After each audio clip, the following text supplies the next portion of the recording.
안녕하세요. 이비인후과 의사로 일하는 30대 후반의 여성입니다. 저는 삶이 무기력해지거나 지칠 때 여기 사연을 듣는데요. 사연을 듣다 보면 재밌기도 하고 사람 사는 것이 다 똑같다는 생각이 듭니다. 때로는 통쾌한 사이다 복수가 너무 짜릿해서 하루의 피로가 싹 다 날아가는 것 같기도 해요. 매번 이렇게 사연을 듣기만 하다가 얼마 전에 제가 겪은 일이 여기 사연들 못지않게 막장이기도 하고 나름 사이다 사연인 것 같아 이렇게 저의 사연을 보냅니다. 사실 저는 얼마 전에 이혼했어요. 제가 적지 않은 나이인지라 어지간하면 같이 살려고 했는데 보면 볼수록 남편과 그의 가족이 상종하면 안 될 사람인 것 같아 과감히 그들과 연을 끊게 되었습니다. 본격적인 이야기를 시작하기에 앞서 저와 남편이 어떻게 결혼했는지부터 말씀드려야겠네요. 앞서 말씀드렸듯이 저는 의사이고 남편은 우리 병원에 약품을 납품하는 제약회사 영업 직원이었어요. 남편이 우리 병원에 업무차 자주 왔고 오가며 얼굴 도장을 찍다가 가랑비에 옷 젖듯 서로에게 호감이 생겨 결혼까지 하게 되었습니다.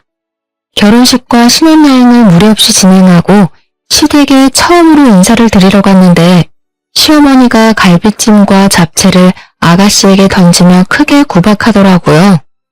너는 지금까지 먹은 음식이 얼만데 아직도 이깟 간을 하나 제대로 못 맞춰?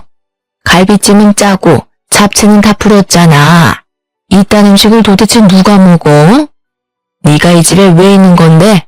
요리하고 허드렛 일이나 하라고 있는 건데 그것도 못하면 네가 이 집에 있을 자격이 있어? 못할 것 같으면 나가. 우리는 너 따위 계집년 필요 없으니까. 아가씨는 눈물이 그렁그렁하고 어깨가 축 처져 있는데 정말 보기 너무 안쓰러웠습니다. 시어머니는 호되게 아가씨를 혼내시다가 저와 남편을 보고는 순식간에 인자한 표정으로 바뀌셨어요.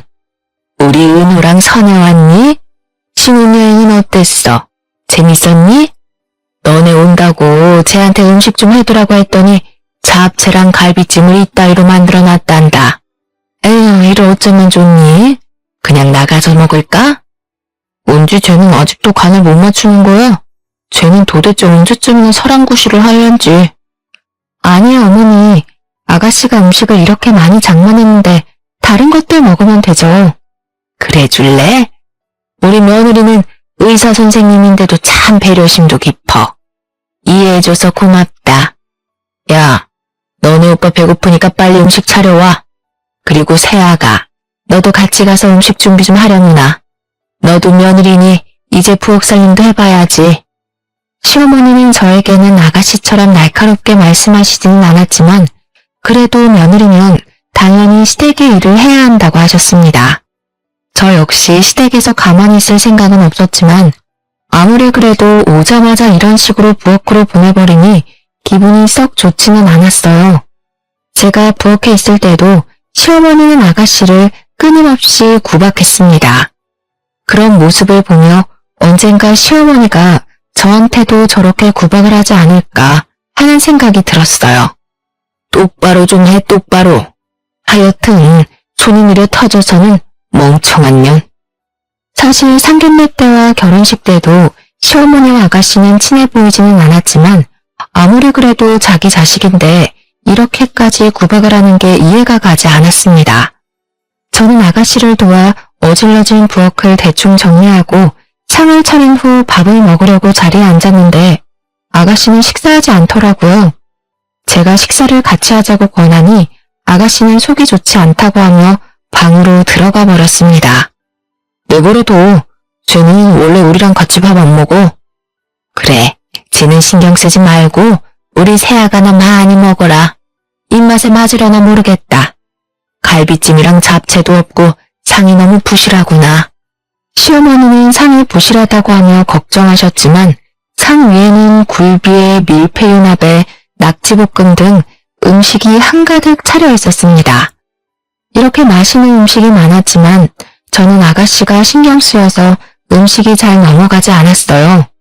그래서 제 앞에 놓인 밥그릇에 밥만 대충 비운 후 잠시 화장실에 간다고 하고 자리에서 일어났습니다. 그런데 아가씨 방에서 훌쩍이는 소리가 들리더라고요. 몰래 아가씨 방문을 열어보니 아가씨는 혼자 서럽게 울고 있었습니다. 거실에는 시어머니와 남편이 밥을 맛있게 먹고 있고 정작 그 음식들을 준비한 아가씨는 같이 식사를 하지도 못한 채 우는 이 모습이 이해가 되지 않았어요. 누가 봐도 시어머니와 남편이 아가씨를 따돌리고 구박하는 모습으로밖에 보이지 않았고 저는 이 상황이 너무 불편했습니다. 그렇게 식사를 마치고 집으로 가는 길에 남편에게 아가씨와 사이가 안 좋아 보이던데 무슨 일이 있느냐고 물었어요. 일은 무슨, 남매 사이가 다들 그렇지 뭐. 세상에 남매끼리 사이 좋은 집이 얼마나 된다고 그래.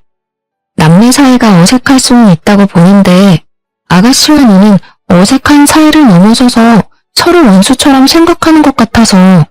솔직히 그렇잖아. 아가씨가 음식을 그렇게 많이 준비했는데 어머니와 너나 수고했다는 말은커녕 구박이나 하고 밥도 같이 안 먹고. 아까 아가씨 방에서 혼자 울었던 건 알아? 괜히 왜 또 울고 난리래? 하여튼 가지가지 한다 정말. 아무튼 별거 아니니까 신경 쓰지 마. 남편은 별일 아니라고 하며 저에게 무언가를 감추려고 하는 듯 보였습니다. 뭔가 이상함을 느낀 저는 다음날 병원에 출근하자마자 아가씨에게 점심때 같이 밥을 먹자고 연락했어요. 어제 음식을 너무 잘 먹어서 맛있는 음식을 대접하고 싶다면서요. 아가씨도 오후에 별다른 일이 없다며 만나자고 했고 그렇게 우리는 식당에서 만나 점심을 먹게 되었습니다. 밥을 먹으며 저는 아가씨에게 어제의 일을 물어보고 싶었는데 어떻게 말을 꺼내야 할지 모르겠더라고요. 그래서 괜히 눈치만 보고 있는데 아가씨가 저의 속마음을 알았는지 먼저 자신의 이야기를 꺼냈습니다. 어제 집에 와서 놀라셨죠? 사실 저는 어머니 친딸이 아니고 오빠만 어머니 친자식이에요. 그랬구나. 남편이 이야기를 안 해줘서 전혀 몰랐어요.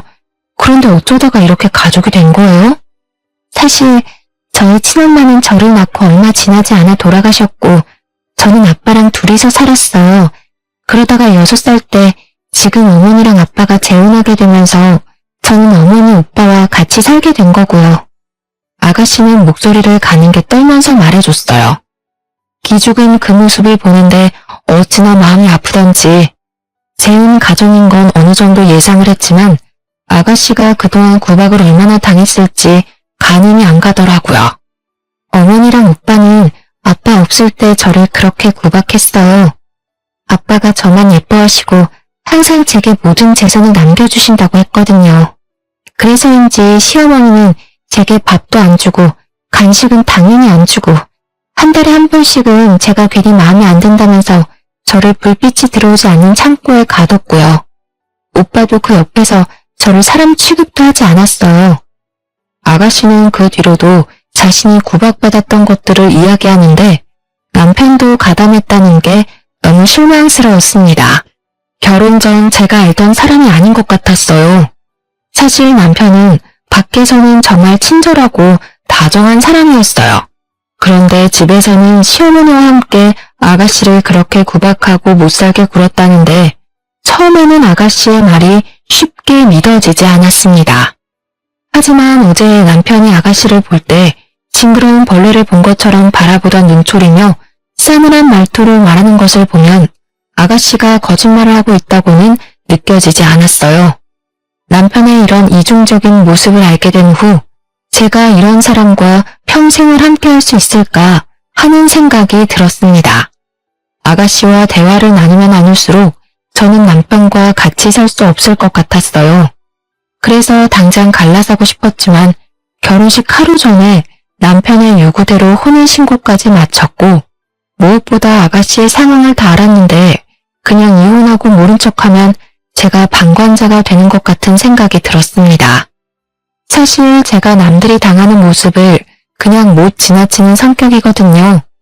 부모님은 그러다가 큰일을 당할 수도 있으니 그냥 좀 있으라는데 제가 원래부터 그렇게 태어난 걸 어쩌겠습니까? 그래서 저는 훗날 남편과 이혼을 할 땐 하더라도 그 전에 아가씨를 이 집구석에서 무사히 탈출시켜야겠다고 마음먹었어요. 그런데 아가씨는 이제 성인인데 왜 그 집에 계속 계시는 거예요?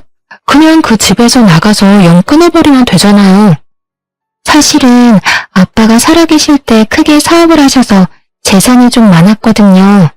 그리고 그 재산들은 다 저한테 준다고 입버릇처럼 말씀하셨어요.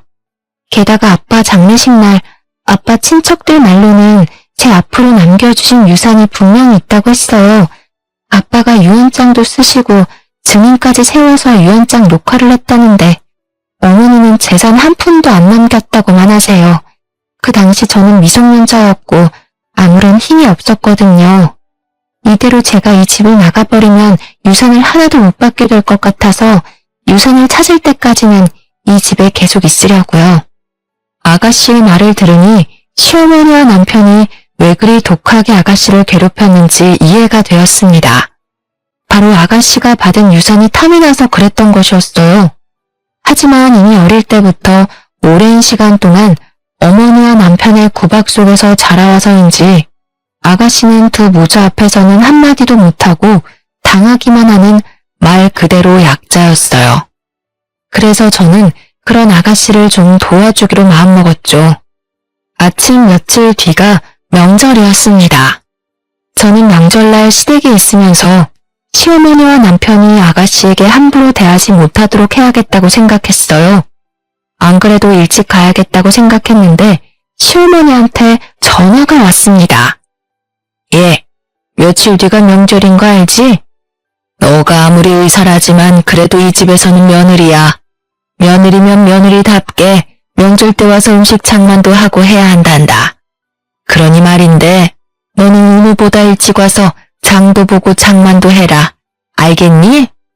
네, 어머니. 안 그래도 그러려고 했어요. 그러면 명절 전날 진료 마치고 바로 시댁으로 가면 되는 거죠? 그냥 아예 그 전날 진료를 빼버릴 수는 없니? 할 일도 많고 너는 며느리니까 내가 이것저것 알려줄 것도 있고 말이야. 아무래도 너는 그동안 공부하고 병원을 하느라 집안일은 하나도 모를 것 아니냐? 아무리 그래도 진료를 아예 빼버리는 것은 안 되죠. 게다가 요새 감기며 독감 환자 얼마나 많은데요. 시어머니는 아예 명절 전날부터 와서 제가 일을 해주기를 바랬지만 제가 집에서 노는 것도 아니고 일하는 게 그게 가능하겠습니까? 당연히 안 된다고 했고 시어머니는 제 말에 어쩔 수 없다고 하시면서도 못마땅하게 생각하시는 것 같았어요. 그래서 명절 전날 밤에 가려고 했지만 그날은 저녁까지 환자들이 몰려들면서 밤늦게 진료가 마치게 되었고 명절 전날이 아닌 당일날 아침 일찍 시댁에 가게 되었습니다. 어차피 저는 가서 음식을 할 것이기에 편한 복장을 입고 시댁에 갔어요. 원래 첫 명절에는 며느리가 일찍 와서 음식도 하고 해야 하는 거다. 그리고 복장은 또 이게 뭐니? 첫 명절이면 당연히 한복을 입고 와야지. 너네 친정에서는 그런 것도 안 가르치디? 한복이요? 저는 음식하고 해야 하니 불편할 것 같아서 편한 복장을 한 건데요. 한복을 꼭 입어야 하면 어머니께서 미리 말씀을 해주시면 되었잖아요. 그리고 여기 시댁에서는 며느리가 첫 명절에 한복을 입어야 하는 문화가 있는지 몰라도 저희 집에서는 그러지 않아서요. 이거는 그냥 문화 차이인데 부모님이 저를 잘못 가르쳤다는 막말은 하시지 않았으면 좋겠습니다. 의사라 그런지 아주 논리적으로 따박따박 말대꾸하는구나. 내가 말을 말아야지. 아무튼 너는 얼른 부엌 가서 은지랑 음식 좀 장만해. 네가 늦게 와서 벌써 시간이 많이 늦었구나. 은우 너는 평소에 회사 다니느라 힘들었으니까 방에서 푹 쉬어라. 시어머니와 남편은 각자 방으로 가서 잠을 자거나 TV를 보며 쉬고 있었고 저와 아가씨는 부엌에서 열심히 일했습니다.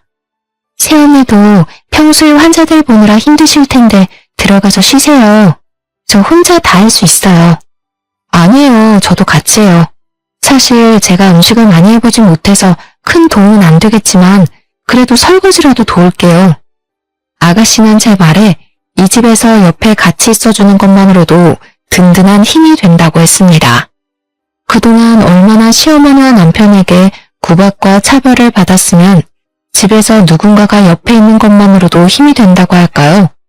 저는 이런 아가씨에게 든든한 버팀목이 되어주고 얼른 아버지의 유산을 찾게 도와주고 싶었습니다. 아가씨와 대화를 나누며 음식 장만을 거의 마치고 식사 시간이 되어 상을 차린 후 시어머니와 남편을 불렀어요. 식사를 시작하는데 시어머니가 남편 앞에는 갈비찜을 밀어놓고 아가씨 앞에는 김치나 나물 반찬만 주더라고요. 심지어 아가씨가 손을 뻗어 갈비찜을 먹으려고 하자 시어머니는 아가씨의 손등을 때리셨습니다. 이 상황에서도 남편은 시어머니가 준 갈비찜을 아주 맛나게 뜯어먹고 있었죠. 저는 그 꼴이 너무 얄미워서 남편 앞에 있던 갈비찜 그릇을 아가씨 밥그릇 바로 옆에다가 두었습니다. 선혜야, 갈비찜 먹고 싶은데 그걸 제 옆에다가 두면 나나 우리 아들이 먹기 힘들잖아. 어머니, 나이 많은 사람들은 소화 능력이 떨어져서 갈비찜 같은 거 많이 드시면 소화 안 돼서 고생하세요. 어머니는 식이섬유가 풍부한 나물이나 김치 같은 거 많이 드시고요. 아가씨 같은 젊은 사람들은 앞으로 힘차게 살아야 하니 갈비찜 같은 단백질을 많이 먹어야 해요. 아무리 그래도 그렇지 우리 아들 은우도 젊은 사람인데 먹어야 할 것 아니냐. 게다가 은우는 너네 집 책임질 가장이야. 그러니 당연히 우리 아들이 잘 먹어야지. 저희 남편 회사 식당에서 엄청 잘 먹어요. 매일 고기 반찬 나오던데요. 사람이 매일 고기 먹으면 체내 지방만 쌓여서 건강에 더 해로워요. 그리고 실질적으로 우리 집 가장은 바로 저예요. 제가 남편보다 월급이 더 많은 거 아시죠? 집도 제 명이고요. 여기서 갑자기 그런 말이 왜 나와? 집 못해갔다고 시비 거는 거야 뭐야? 시비라기보다는 시어머니한테 사실 확인해드리는 거야.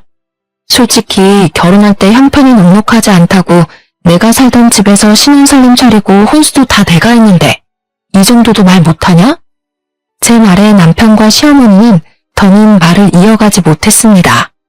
그 뒤로도 시어머니와 남편은 아가씨를 괴롭히고 구박하려 했지만 그럴 때마다 저는 아가씨 옆에서 아가씨가 못했던 말들을 대신 다 해줬어요.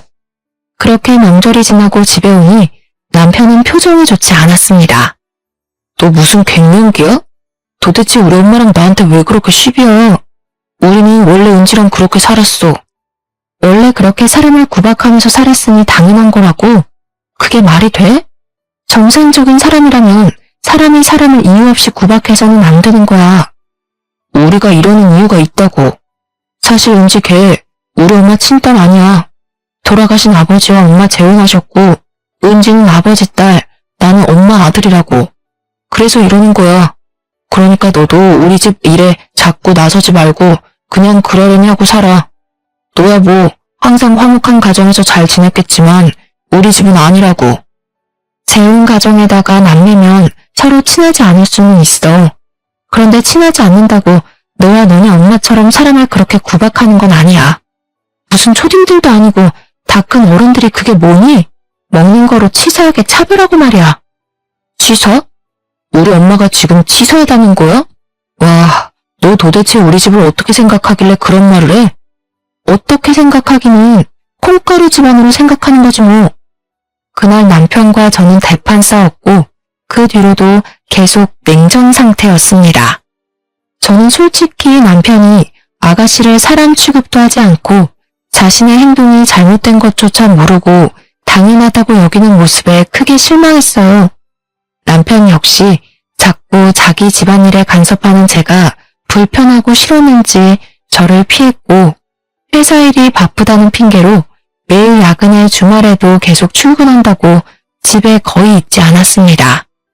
이미 부부간의 정은 뚝 떨어진 상태였고 마음 같아선 그냥 이혼해버리고 싶었지만 이혼해버리면 평생 아가씨를 돕고 싶어도 도와주지 못할 것 같아 억지로 결혼 생활을 유지하고 있었어요. 그렇게 몇 주 뒤 시어머니의 생신날이 다가왔습니다. 저는 그날이 토요일이라 쉬는 날이기도 하고 시어머니 생신이라고 아가씨와 저에게 음식을 만들라고 할 것이 분명하기에 외식을 제안했으나 시어머니는 저녁 때 친구들과 한정식 집에서 먹기로 했다면서 점심은 집에서 먹자고 하시더라고요.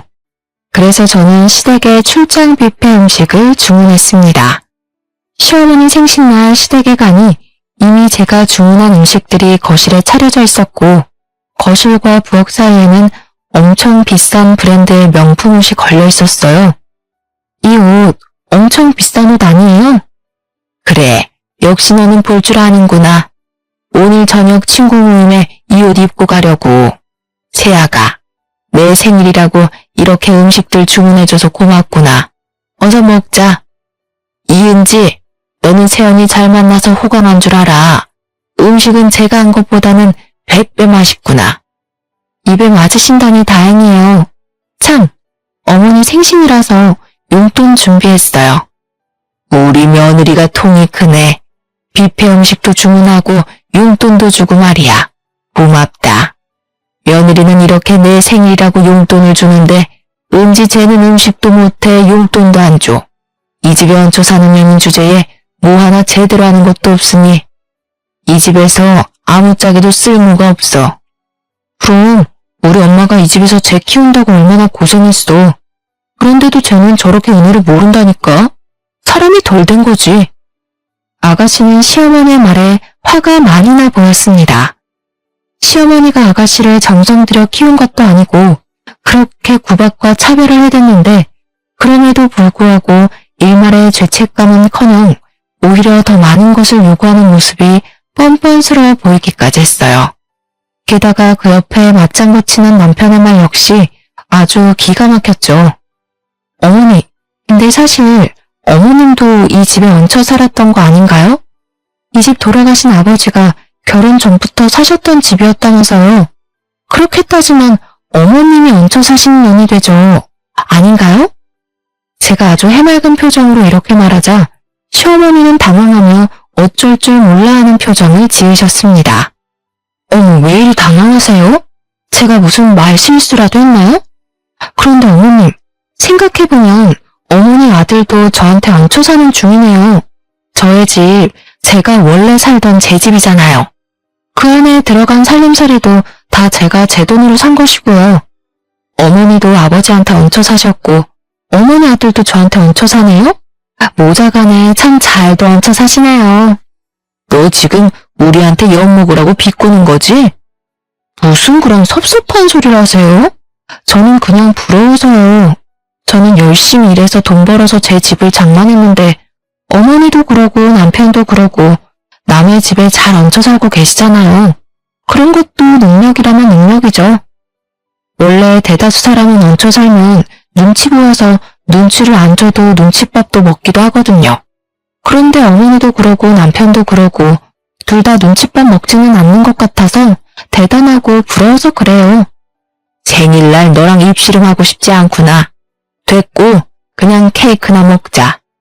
이은지, 너는 어느 정도 식사가 맞춰가면 눈치껏 케이크 좀 잘 나오고 해야지 어쩜 그렇게 애가 둔하니? 그동안 아가씨가 음식 차리고 하느라 고생하셨으니까 제가 케이크는 부엌 가서 잘 나올게요. 저는 자리에서 일어나 부엌으로 향했습니다. 부엌으로 향하는 길에는 저녁 때 입고 가신다던 어머니의 명품 옷이 걸려 있었고 아가씨가 이 명품 옷보다도 못한 대접을 받는다는 생각이 들었어요. 그 순간 저는 왠지 모르게 화가 치밀었고 저는 손이 미끄러진 척하면서 생일 케이크를 그대로 시어머니의 명품 옷에 내리 꽂아버렸습니다. 아이, 야! 그게 얼마짜리 옷인 줄 알아? 너 왜 여기다가 케이크를 던져? 내가 똑똑히 봤어. 어머, 죄송해요. 요새 환자들이 너무 많아서 그런지 가끔 손에 힘이 확 풀리더라고요. 그래서 그만 케이크를 놓쳐버렸네요. 조심 좀 하지 그랬어. 야, 이은지, 너 빨리 안 일어나? 일어나서 얼른 저거 잘 닦아. 얼룩 하나도 안 남게 손빨래 하라고. 오늘 저녁에 저 옷 입고 가야 하는데 어떻게 정말? 어머니, 제가 옷을 더럽혔잖아요. 그러니까 아가씨가 굳이 할 필요 없죠. 그리고 이거는 명품 옷이라서 세탁소에 맡겨야 할 것 같은데 제가 책임지고 세탁소에다가 깨끗이 드라이클린 해달라고 할게요. 아, 그런데 여기 앞에 세탁소가 현금 장사를 하시더라고요. 그러니 아까 제가 드린 용돈 좀 다시 주시겠어요? 너는 치사하게 줬다 빼앗는 게 어디 있니? 그럼 어떡해요? 이 옷 보니까 물 세탁도 안 되는 것 같은데. 그냥 세탁기에 돌려드릴까요? 오늘 저녁 때 입고 가시려고 했는데 이를 어쩌나? 제가 명품 옷을 들고 세탁기가 있는 베란다로 가자 시어머니는 안 된다고 하며 어쩔 줄을 몰라 하셨습니다. 결국 시어머니는 어쩔 수 없이 저에게 다시 돈을 건네셨고 저는 그 돈으로 단지 내 세탁소로 가서 시어머니 명품 옷을 드라이 맡겼어요. 그렇게 옷을 맡기고 다시 시댁에 갔는데 시댁에서는 시모와 남편은 화기애애하게 식사를 하고 있었고 아가씨는 제가 흘린 케이크를 혼자 닦고 있더라고요. 그 모습은 마치 어릴 때 읽었던 동화 콩쥐팥쥐의 한 장면 같았습니다. 야, 케이크 잘못 닦으면 미끄러운 거 알지? 힘줘서 팍팍 잘 닦아라. 내가 다 검사할 거야. 그래, 똑바로 좀 닦아. 너가 똑바로 안 닦아서 우리 엄마 다치면 나 너 진짜 가만 안 둔다. 이들의 대화를 듣고 있자니 화가 치밀어서 견딜 수가 없었습니다. 순간 아주 기발한 생각이 들었는데요. 어머니 오늘 생신이신데 제가 옷도 더럽히고 해서 죄송해요. 아까는 제가 말이 너무 심했죠? 그래서 말인데 제가 이 한도 무제한 카드 드릴 테니까 이 카드로 친구 모임에서 계산도 하시고 백화점 가셔서 원하는 것 마음껏 고르세요. 시어머니는 제가 건네준 카드를 아주 기쁘게 받으시며 외출 준비를 하셨습니다. 저와 아가씨는 같이 거실의 상을 치우고 시어머니는 친구 모임에 남편은 거래처 사람을 만난다며 늦게 올 것이라고 했어요. 저는 혼자 신혼집으로 돌아와 오랜만에 집 청소를 하고 있는데 시어머니한테 전화가 왔습니다.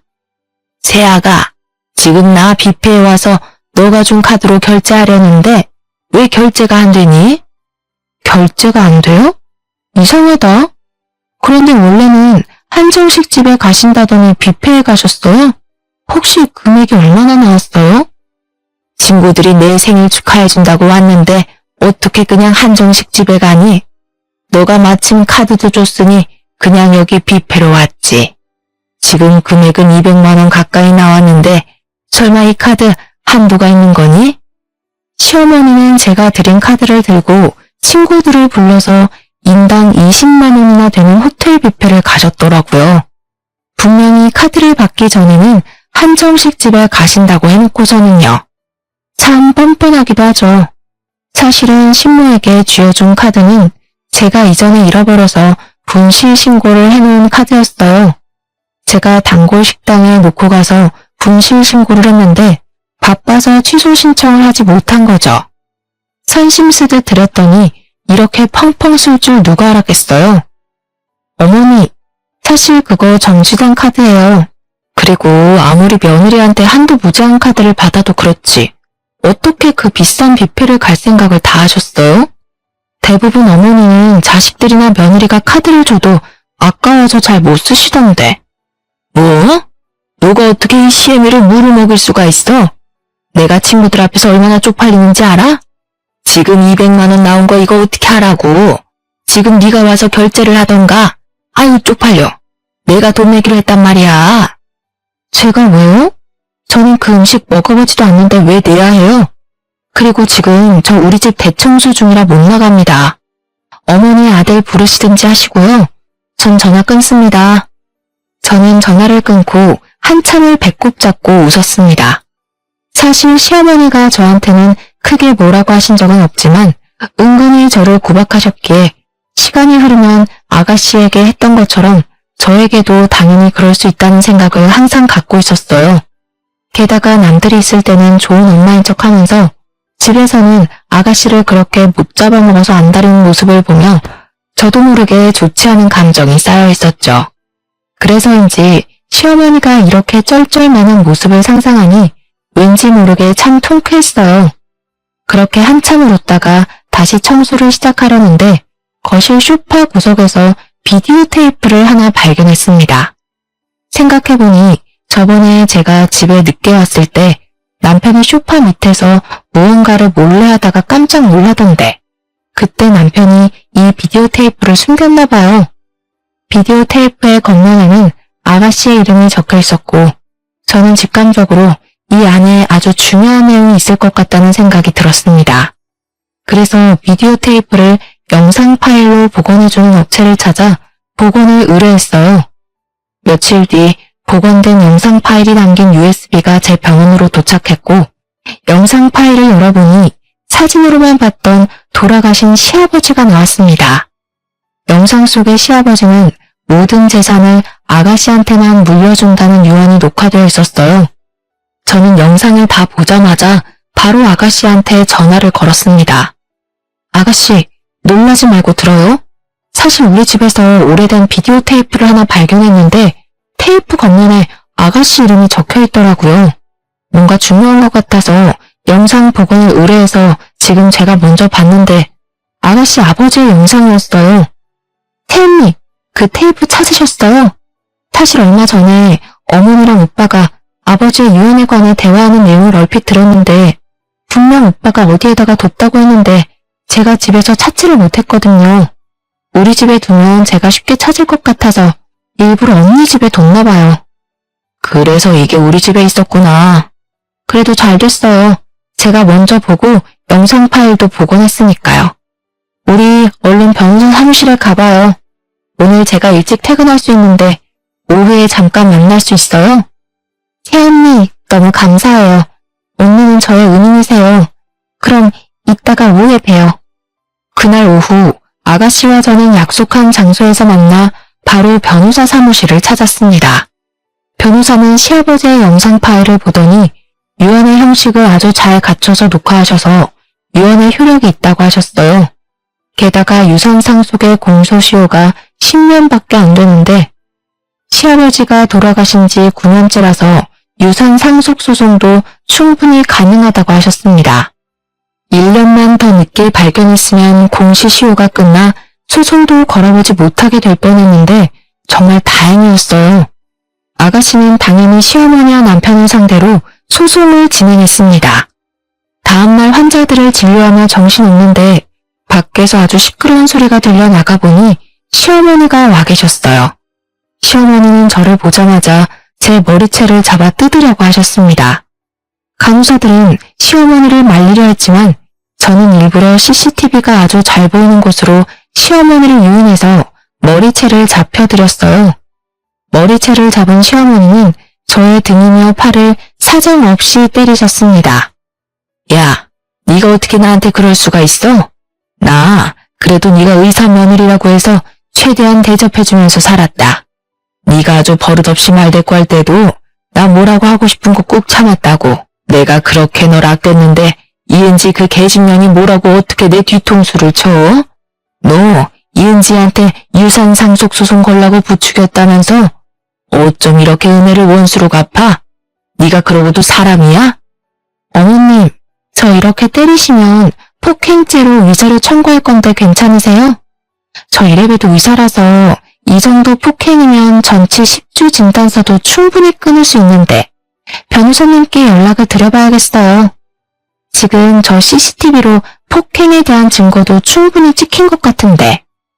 시어머니는 제 말에 멈칫하시더니 CCTV를 한번 보고 손을 내리셨습니다. 일단 사람들이 보는 눈도 있고 해서 시어머니는 집으로 돌아가셨어요. 그날 퇴근 후 집에 갔는데 웬일로 남편이 일찍 퇴근했더라고요. 저는 평소처럼 남편을 무시하고 제 방으로 들어갔더니 남편이 쫓아 들어왔습니다. 나랑 얘기 좀 해. 그래, 솔직히 말해서 우리 은지 걔 재산 탐이 왔어. 그래서 그동안 은지 쫓아내려고 구박 좀 했다. 1년만 더 버티면 그 재산 상속 소송도 걸 수 없다면서 그냥 1년만 네가 모른 척하면서 우리 엄마랑 잘 좀 지내면 안 돼? 그럼 우리가 유산 일부는 너한테 따로 줄게. 그러니까 은지한테 잘 말해서 유산 상속 소송 취하 좀 시켜주라. 응? 부탁이다. 무슨 말도 안 되는 소리를 해? 나는 너네 엄마랑 잘 지낼 마음 눈꼽만큼도 없고 너랑도 잘 지낼 마음 없어. 그러니까 내 집에서 나가. 그냥 썩 꺼지라고. 저는 남편을 제 집에서 쫓아내고 현관의 비밀번호도 바꿔버렸습니다. 남편은 집 앞에서 한동안 난리를 치다가 옆집 주민들이 시끄럽다고 항의하자 어디론가 가버렸어요. 저는 남편의 옷가지며 남편의 모든 짐을 다 캐리어에 대충 꾸겨 넣고 이것들을 다 퀵으로 보내버렸습니다. 그런데 남편이 제 손에 급하게 쫓겨나면서 핸드폰을 두고 갔더라고요. 사실 남편은 핸드폰이 2개였습니다.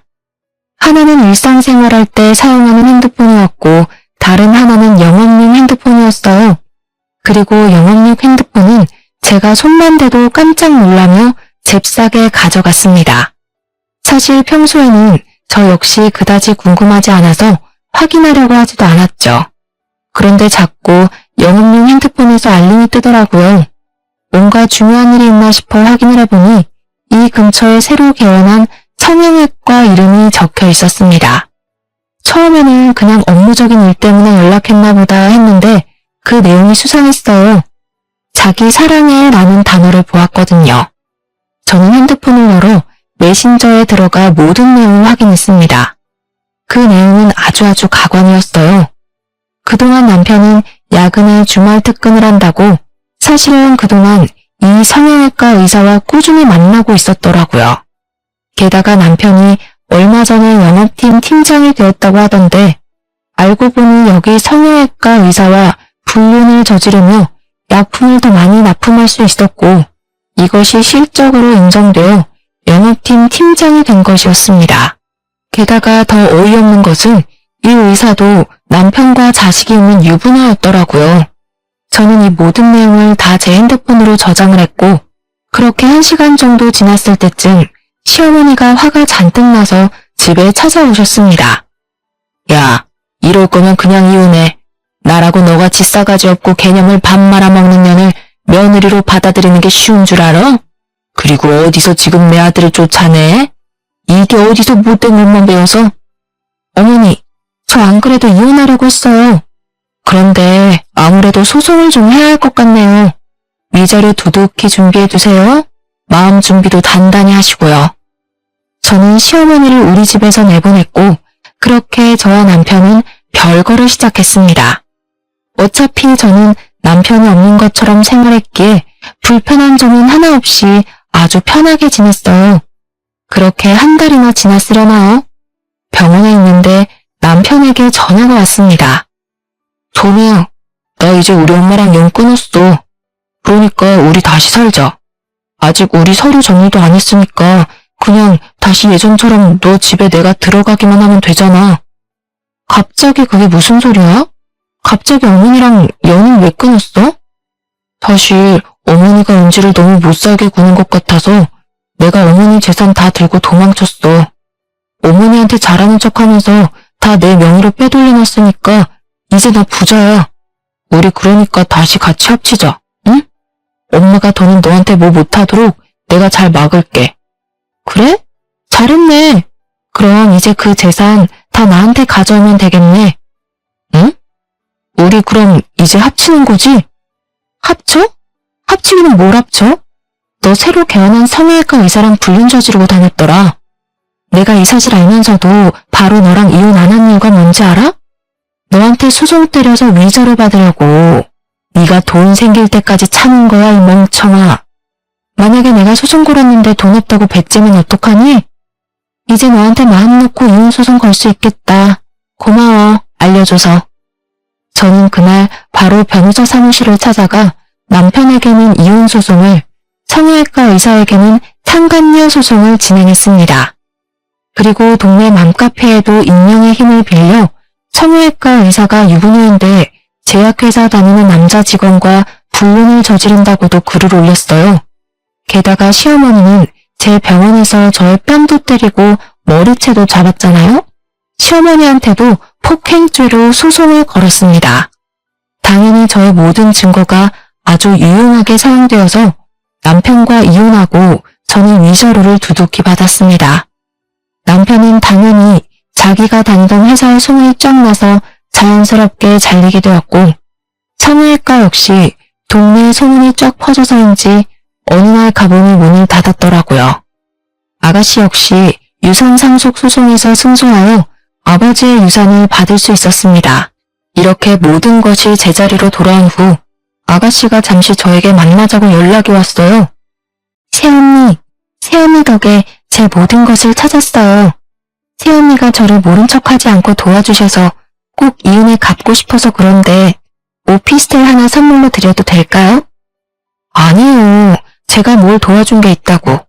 그냥 제 성격이 조금 유별나고 여기저기 참견 많이 하고 다니는 성격이라 그런 거예요.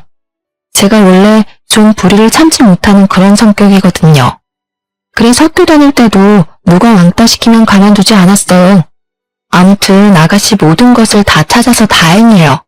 이제 그 돈으로 아가씨 공부도 하고 대학도 가고 멋진 남자도 만나서 결혼도 하고 해요.